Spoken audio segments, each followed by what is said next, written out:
جمہوری جدوجہد اور عوامی سیاست کا ایک اور باب بند ہو گیا۔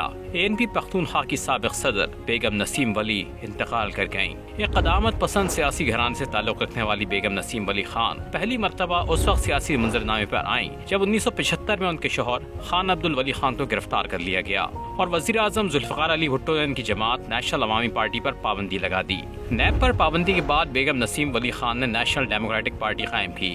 وہ بھٹو حکومت کے خلاف PNA کی تحریک میں سرگرم رہیں۔ بعد میں ملک میں ضیاء الحق کے مارشل لاء اور ذوالفقار علی بھٹو کی پھانسی کے بعد انہوں نے اپنے شوہر ولی خان کے ہمراہ ملک میں بحالی جمہوریت کی تحریک MRD میں بھی سرگرم کردار ادا کیا اور گرفتار ہوئیں۔ بعد میں 1986 میں عوامی نیشنل پارٹی کا قیام عمل میں لایا گیا تو اس میں بھی بیگم نسیم ولی خان نے اہم کردار ادا کیا۔ وہ 3 مرتبہ پارٹی کی صوبائی صدر رہیں۔ وہ پختونخوا سے منتخب ہو کر اسمبلی میں پہنچنے والی پہلی خاتون تھیں۔ بیگم نسیم ولی خان نے بعض سیاسی اختلافات کی بنا پر 2014 میں عوامی نیشنل پارٹی ولی کے نام سے اپنی سیاسی جماعت قائم کی۔